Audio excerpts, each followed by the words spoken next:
from our studios in Los Angeles and Tampa.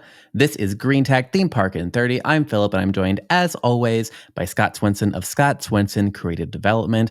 Scott, we are back. Yeah, we're both in our homes for at least the recording of this show. So that's great. It's so exciting. Of course, I just came back from IAAPA Asia. I had a little detour on my way back in Hong Kong, and I got to see the World of Frozen there, which is great. So I thought we would start off by just talking a little bit about the show, and we're gonna try and condense this into a very short, really like top level overview. We might do a bonus episode or some sort of longer episode on it later because I do have recordings. If anybody would like to specifically, if you would like to know stuff about it or hear more about that, just let me know so that help us decide. But we didn't want to dedicate too much time to it because there's other news that came out, but it's important. So I'll read here excerpts from the press release and also excerpts of an interview with the Bangkok Post from the chairman. So IAAPA Expo Asia concluded last week, having returned to Thailand after 17 years. The show welcomed 4,623 verified attendees, 352 exhibiting companies, and 3,187 qualified buyers from 2,480 companies.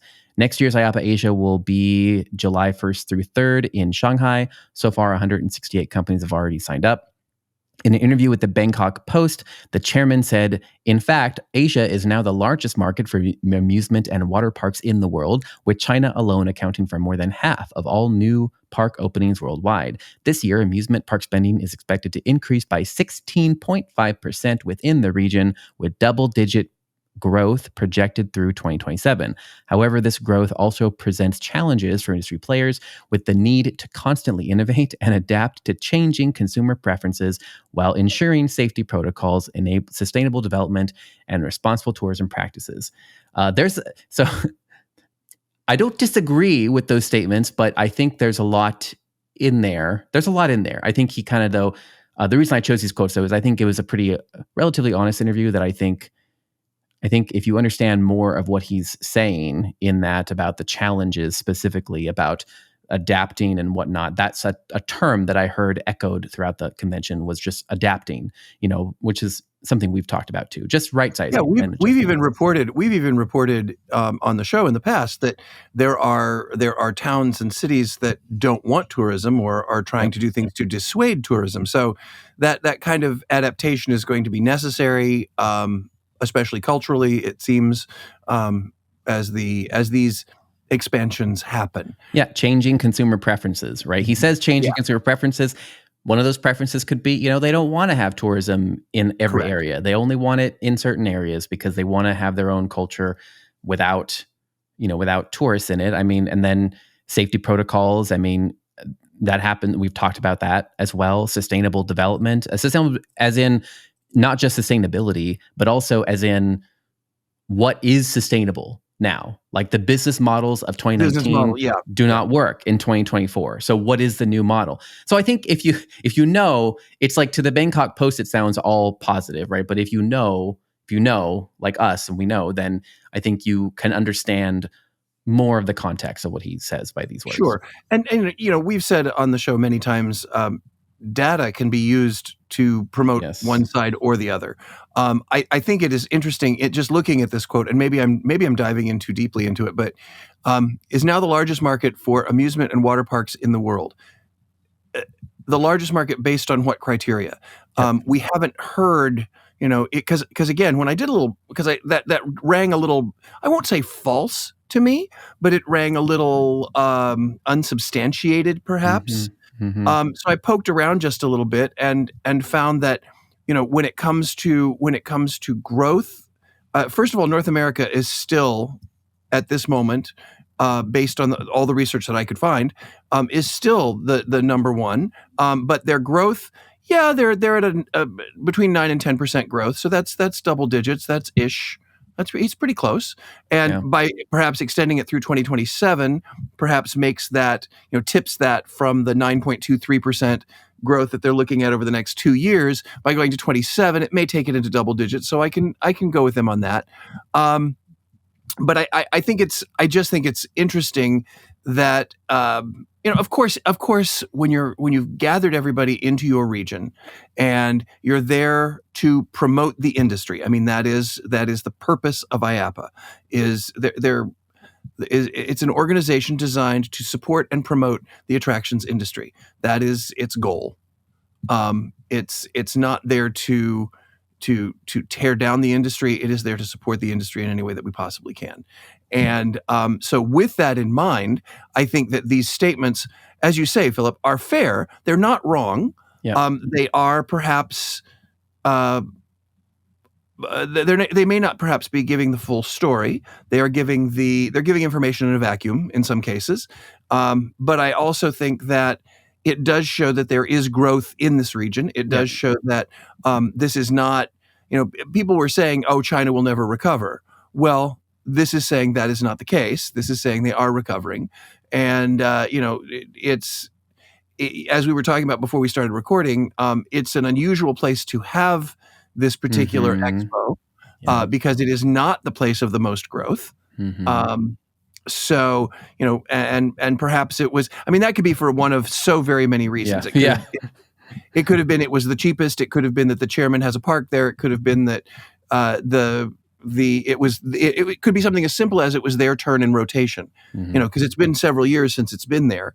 And, maybe there is a plan set out as to where it's going to be. But as you mentioned, it's going to be in Shanghai next year, correct?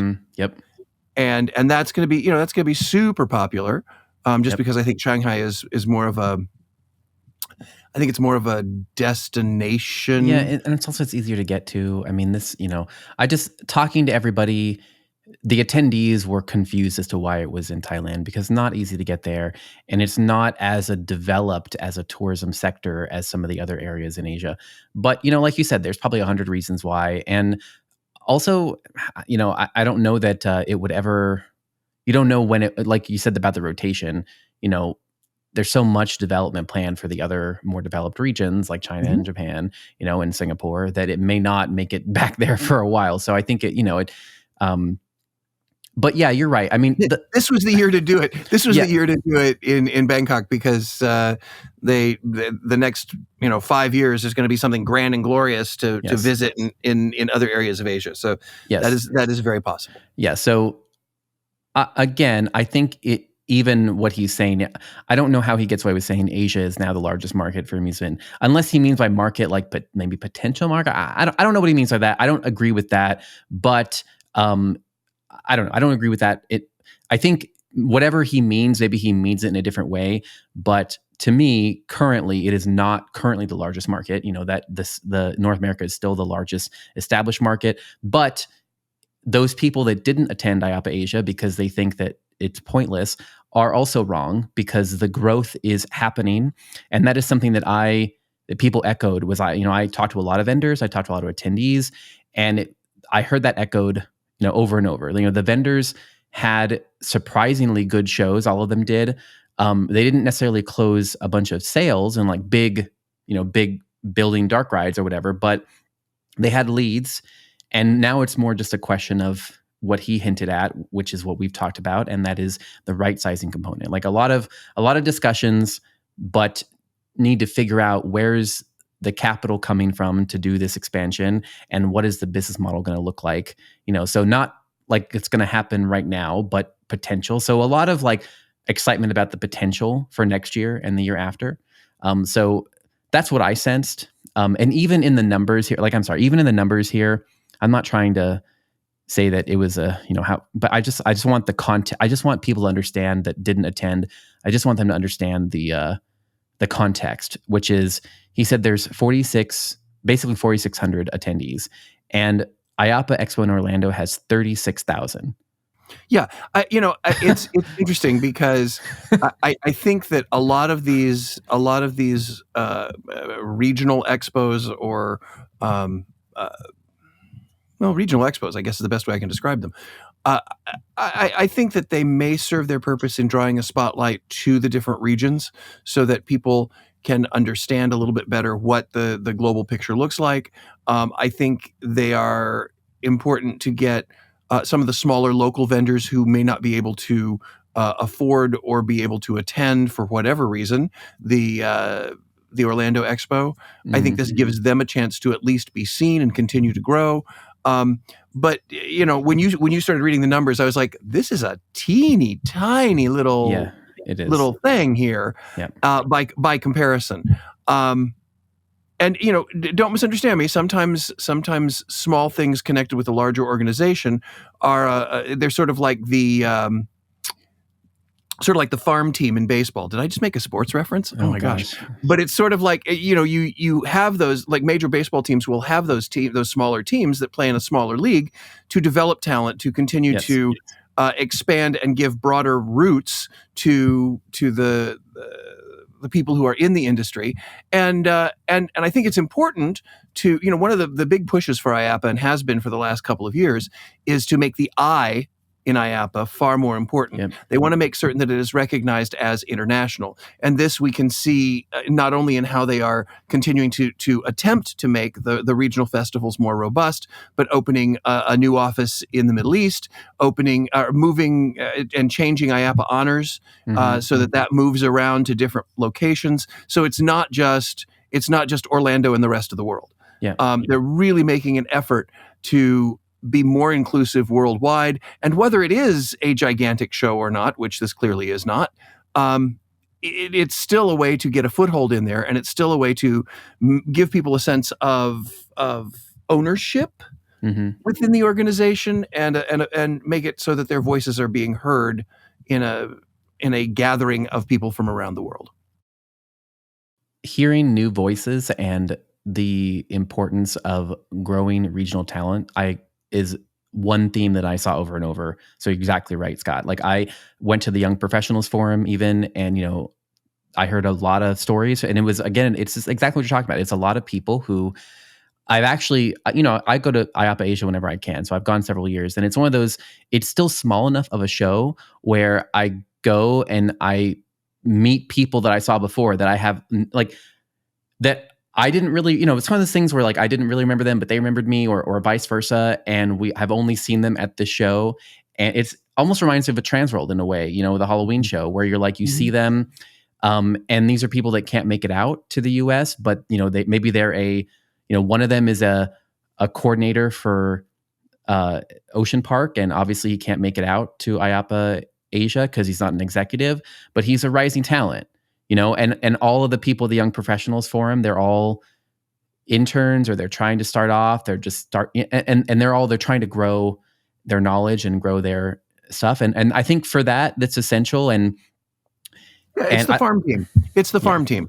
And I think this is part of the reason that IAAPA has now opened their new office in the Middle East, because that is another expanding market, and where people are eager to learn and grow. So I for that purpose, I think it is exciting. Is it a show that, like, speaking for me personally, is it a show that I feel I absolutely have to attend in order to learn more about that market or expand my business into that market? Based on my current business model and my current client load, no, it's not. It doesn't make sense because it is so small, and because I have very few leads there to start off with. However, the leads that I'm getting internationally are coming from the Orlando Expo, because those are the ones who are in a position to hire me to do what I do. And as we were talking about earlier, as the Asia market is coming back, how much of that is going to really require assistance from outside, from a creative standpoint, and how much is going to be done internally? And I don't think we know the answer to that yet. I think we're still in the process. I think it is less likely that I will be, for example, pulled into a project in China than it is that I will be pulled into a project in the Middle East. Yeah. To kind of finish on this segment, or try and get a little bit so just to wrap up my thoughts about it, it's as we've already mentioned, it's a much more intimate show, and we've talked previously about the pros and cons of intimate shows, so we don't need to go into that. But I did notice that all the big vendors that you would see at IAAPA, most of them are still there. You know, you still had the TEA, you still had the RWS, you still had Tate, you had Sally Dark Rides. I mean, you know, Whitewater, all those people are still there, just with different smaller booths, and it's more intimate. So I did notice you actually, for me, I got time that I've never gotten before, really, to develop a stronger relationship with some of those folks. And, you know, again, in same turn, they got the time to talk with leads that maybe they wouldn't have scheduled in Orlando, you know, but now they got a chance to talk with those leads and talk about IPs that, you know, potentials. So there is that, you know, whatever. There was a lot of excitement, as I said, a lot of excitement, but maybe just not for the current thing. None of the vendors were negative. All the vendors I talked to were positive about, like, surprisingly, like they were all surprised at, you know, how many good conversations they had at the show, and that's always a great thing. And they kind of, I think all of the vendors, at least the larger ones, for the most, kind of understood that, like, you know, the recovery has to begin somewhere. You know, it's kind of a thing where maybe the time this year will pay off in several years when the leads develop, but they were all happy with it. So all that aside, it is still an IAAPA Expo, so it did have elements like IAAPA. So there was education, not just the show floor. There was education. There was also EDU tours all around. It was a lot of programming, you know, for the size of the show it was. I did the EDU tour, which took us to Pattaya, and it was like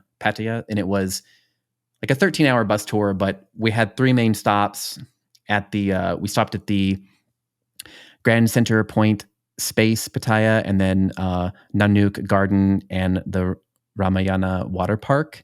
And again, I don't want to go too much into the details about this, but the thing that was some of the big takeaways for me that echo the themes we've been talking about, the Grand Center Point Space, it's a space-themed resort and water park, and it was pretty incredible. I mean, this is like, basically the shtick is that it's a private water park.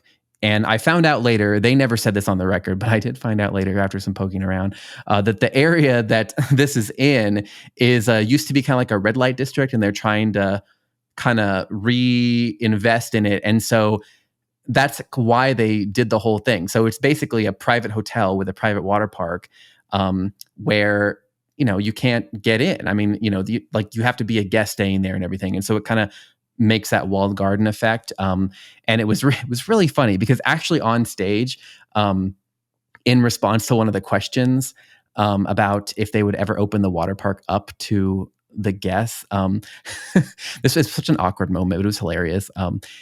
He said that he doesn't have to worry about his kids being stolen, and that's something they're trying to keep. And everybody is like, is that a thing? Like, do you normally worry about your kids being stolen at water parks? And so he had to walk that back a little bit, but it was kind of like, it's one of those things where you're like, it was an interesting. So anyway, the biggest takeaway for me is that this company that operates the space themed place, first of all, the theming was excellent. You had, it was a little bit of a, you know, as things are, there was an area where there were floating rocks. So, and then there was an area where there was a giant man-eating plants, and there was an area where there was pirates, and you're kind of like, oh, Little Shop of Horrors and Avatar and pirates, but that's okay. And space pirates, yes. Space pirates, yes. But it was the theming was excellent. The hotel was excellent. This place has 26 other properties, including several malls. And on stage, they talked about the need to really differentiate their properties by doing excellent theming and really stepping it up the next. So to me, I foresee places like these in this area are going to be the ones, like the places that are trying to create, you know, theming and a story to a private audience, you know, in areas where they already have access to property. I think these are going to be the folks that eventually develop FECs or, you know, larger full scale theme parks, or put a dark ride, you know, in a mall or something. I think that's where we're going to get. On the other end, there was Nanook, the garden, which is, they say it's an 800-acre botanical garden. I swear that it is larger than that, because I literally am like, this cannot be only 800 acres. I don't see how that's, again, I'm like, do numbers mean the same thing to you that they mean in the dictionary? But It's definitely has to be larger than 800 acres, but they also have an event center where they have 27 conference rooms, like full scale conference. I mean, this is a huge space. They have all sorts of stuff there. And this is almost the opposite. This is like the New Garden is like a sprawling gardens that's there for the public and for the local people. That's a nonprofit garden, basically. They do sell plants and they sell landscaping services to the city, basically, or they kind of, and they do event centers. So it's a much more open approach. But I thought the most interesting thing that owner said, because we got to ride around in carts with the owners, and then I got to meet an elephant, which was the highlight of my trip.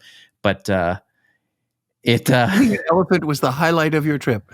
Well, it was so cute. A lot of zoos, Philip. He shook my hand. He shook my hand with his trunk. It was really cute.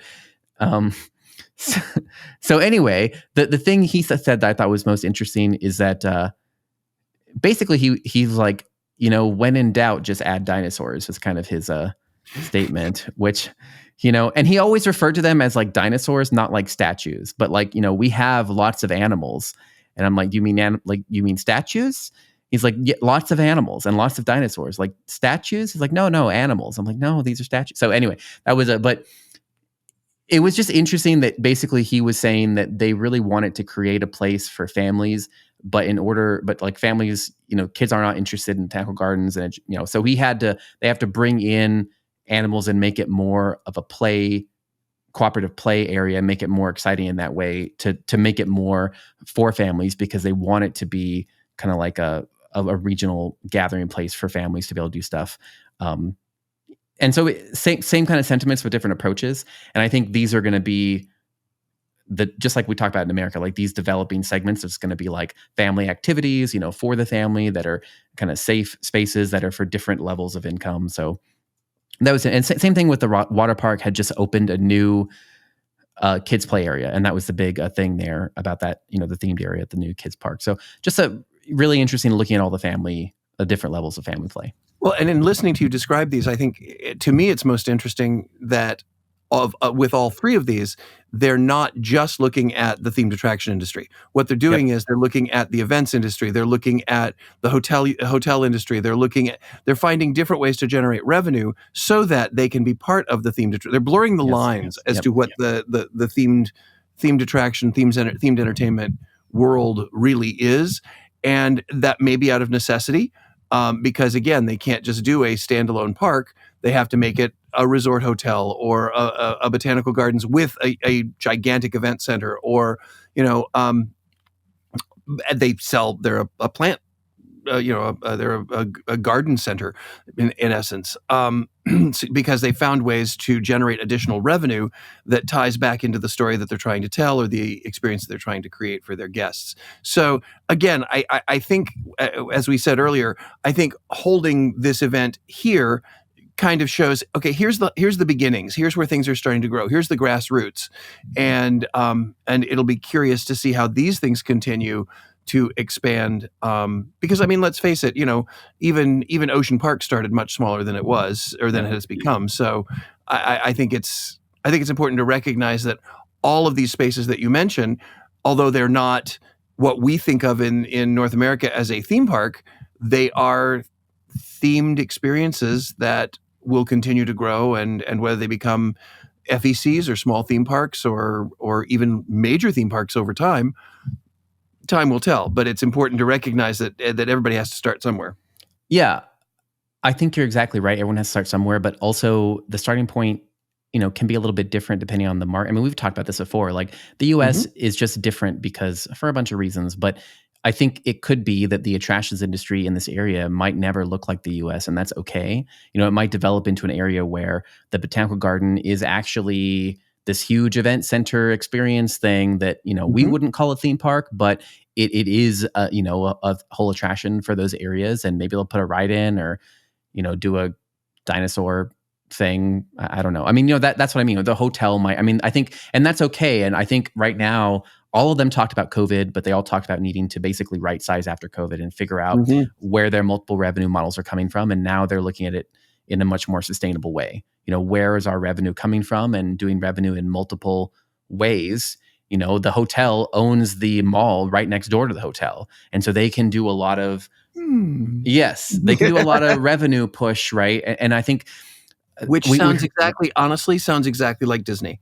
Disney in Florida, the idea is once you come to Disney property, every dollar you spend goes into Disney's pocket in some form or another. So, it's a similar mindset. It's a similar idea, although not nearly as robust, but it's a similar idea as North American theme parks and North American resorts. Yep. So the last thing that I want to touch on is I did attend some of the education sessions. Obviously, the education session that I was most excited for was the presentation from Ocean Park, Hong Kong, about their Halloween Fest. And Eva Young, who I love, I've worked with her before. I like her. She's great. She gave a phenomenal presentation. It went all through the history since 2001, all the way up to this year about the Halloween event there, and really took us through the history about the growth and whatnot. I think, again, the whole theme with this, again, so now we're going to get into the part where I kind of am interpreting what she said. But, basically, if I'm going to interpret it correctly, and y'all can, I'll probably put a bonus episode up later with the recording so you can you can do your own research. But my interpretation is when they got to 2017 through 2019, it was the peak of their stuff, but it seemed like the business model wasn't working because they were spending so much money investing in IPs and investing in big fancy commercials, and they were only open for 20 nights. And so a lot of it was corporate parties. And so the revenue, if you look at her chart, it shows they were still seeing losses during that time. Then they had to close for 2020. And then when they reopened in 2021, they opened with 10% of the budget. So they had to reimagine the entire event. And they've been slowly building it back up since 2021. She didn't talk too much about any of this, and they've never discussed it before. So I didn't get to ask questions about what they were going to do going forward. But again, what I'm interpreting is that they just had to right size and reconsider this event. And they've been trying a lot of different things. They've been trying taking the space and leasing it to local haunted house producers in exchange for a revenue share.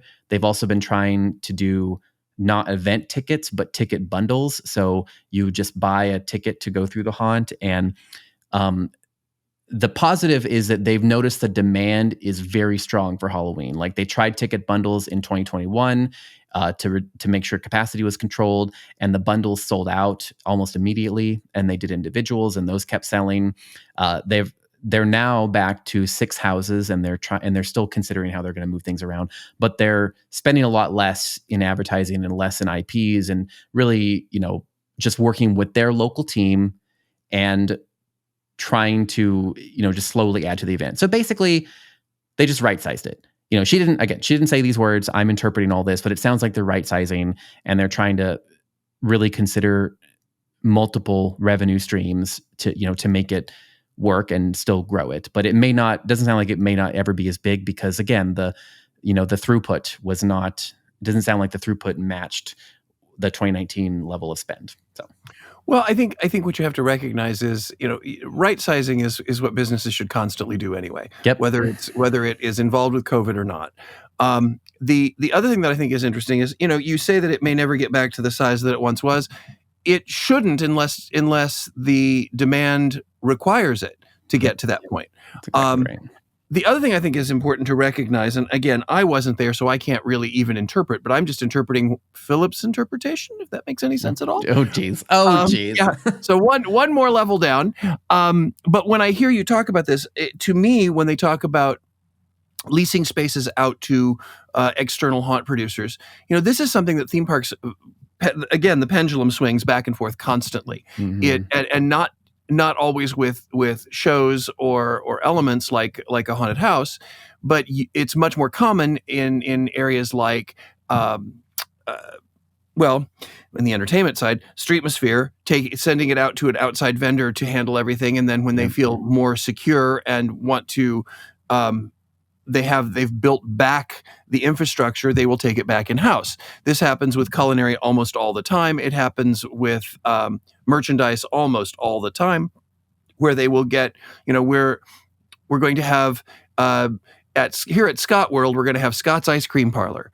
And then Scott's Ice Cream Parlor isn't quite pulling it in, so we lease it out to Dippin' Dots or Ben and Jerry's, and we have Ben and Jerry's Ice Cream Parlor.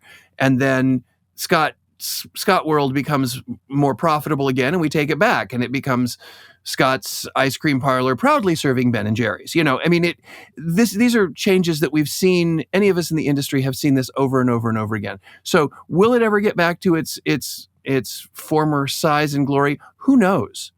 Who knows? But the important thing is to make it sustainable and profitable, you have to constantly look at it and go, is this the right spend? Is this the right amount of effort? Are we putting enough into it in order to make it profitable and in order to make it something that we can continue to do? And that, in a nutshell, is the theme of the entire convention. There we go. Well, I'm glad we got that all in because we're out of time.